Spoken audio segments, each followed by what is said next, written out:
Welcome to the Highly Sensitive Podcast.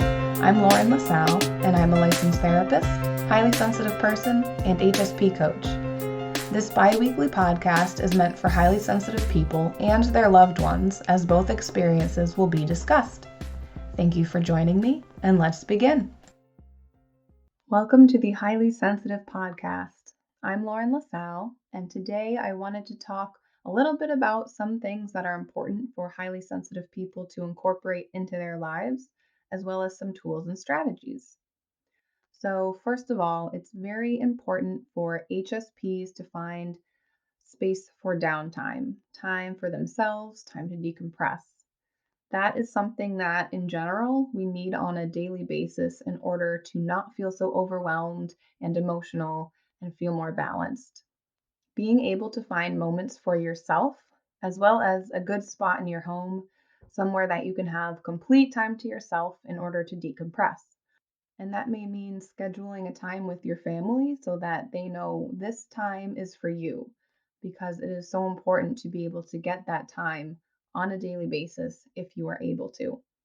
And obviously, sometimes life happens, it gets in the way, and it's just not possible to have that time to yourself. But really making an effort to get that time can be so important and make a really big impact on how you feel. Another thing that is important for everyone, really, but especially for HSPs, is getting enough sleep. I know for myself that if I don't get enough sleep, I really feel it the next day. And I feel very tired. And sometimes I have physical symptoms like nausea or headaches. And you can look into sleep hygiene if you're not familiar with that to get some ideas about things to do to help you get a good night's sleep.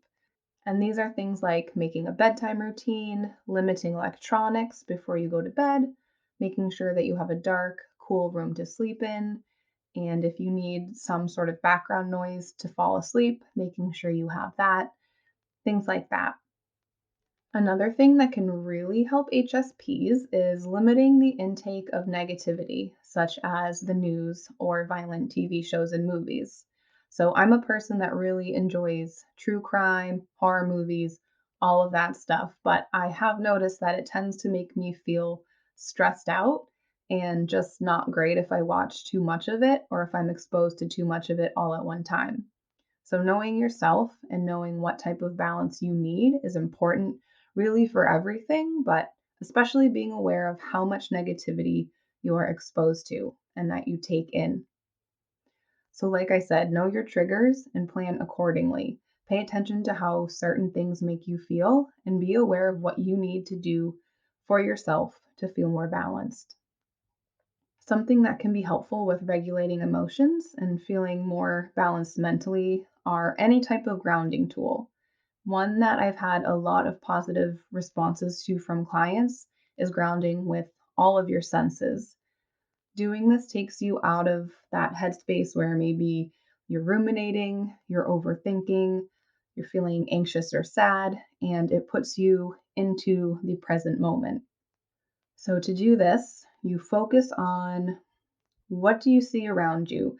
And you really want to look and make a mental note about what you see. So, for example, I see a tree outside the window.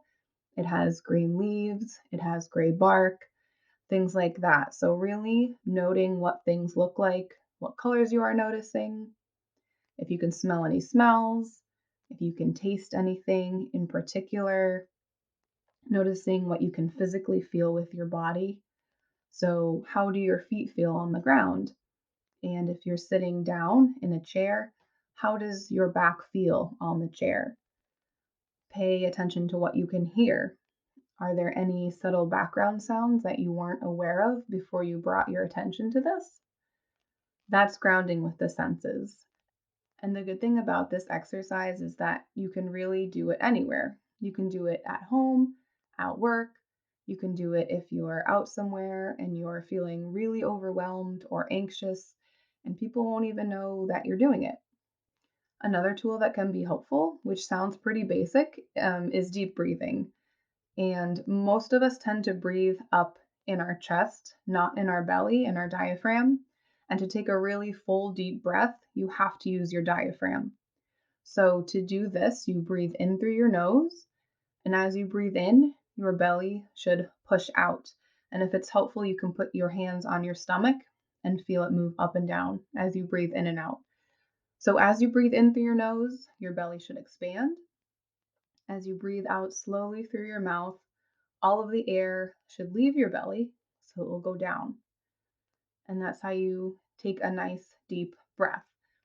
And something that can be helpful is if you count to 4 as you breathe in, and then you hold your breath and count to 7, and then count to 8 as you slowly breathe out.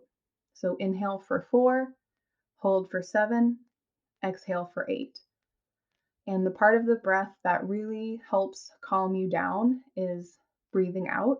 So you want to make sure that that part of the breath is nice and slow. Another exercise that can be helpful, especially before bedtime, if you have trouble falling asleep, is progressive muscle relaxation.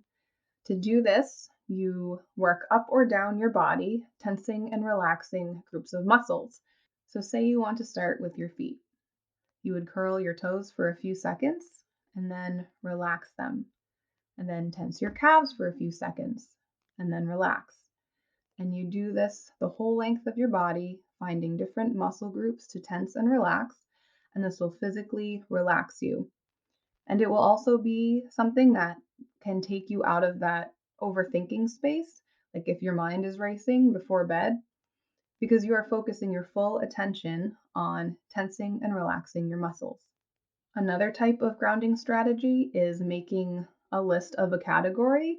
And you could do this either just in your head or you can write it down, whichever works better for you, depending on where you are and what you're doing.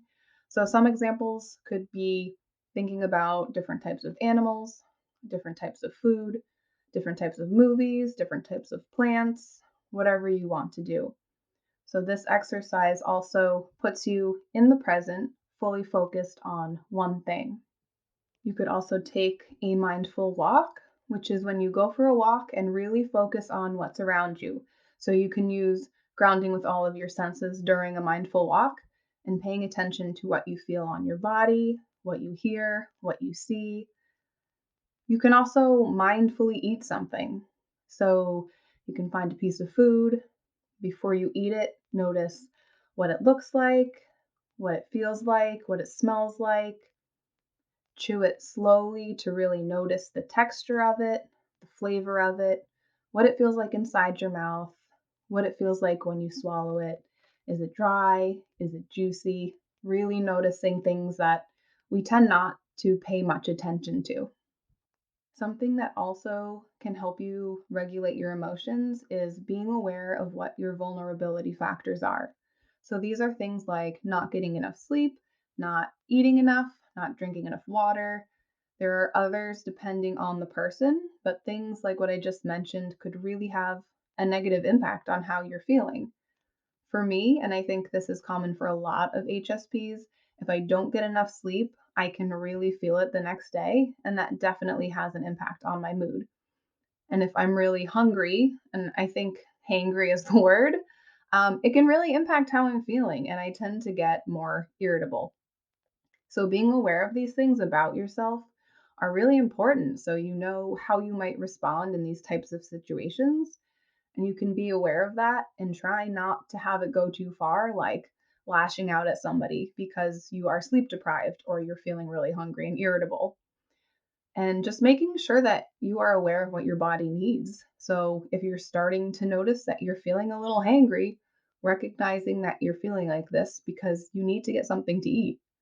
Self acceptance, self esteem, and self compassion are important in general for everybody, but especially for highly sensitive people, since it can sometimes be very frustrating when you feel like you aren't able to do what other people can do, or when certain things affect you more than they seem to affect others. Some things you can do to help build these is writing a list of accomplishments or positive things about yourself that you can then go back to when you're feeling down. And you can remind yourself about things that are positive about you, things that you have accomplished. Sometimes that can be really helpful. And when you're in that negative mindset, it can be difficult to think of these positive things. So having a list that you can return to and look at in those times can be really useful. You could also have other people in your life write letters to you about what they appreciate about you. And this can also be a great thing to do for children, especially if you have a highly sensitive child who seems to struggle with self esteem and negative self talk. And then you can go back and read those letters when you feel like you need some encouragement and a self esteem boost. And of course, it depends on who you feel comfortable asking to do this for you. One of the last things I want to say is that it's important for HSPs to understand that there's nothing wrong with you.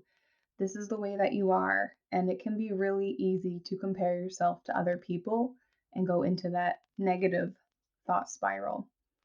And I know that I do this with work sometimes if I'm not in a great headspace or mood, but I cannot do a regular 40-hour work week. I just can't. I've tried it for multiple types of jobs. And after a while, it's just too draining. It's too exhausting. I don't have energy for anything else in my life. And I've had to accept that that's just how it is. And I have to try to not judge myself about that and instead figure out ways that I can make things work. So, figuring out what does work for me. It's also important to remember that you are not too sensitive. So, even though you may be more sensitive in some areas than other people, it doesn't mean that it's a bad thing. It's just a thing. Being able to be vulnerable and be sensitive can be really powerful. And just feeling comfortable being your authentic self in front of others can be really tough and it can be really beautiful at the same time.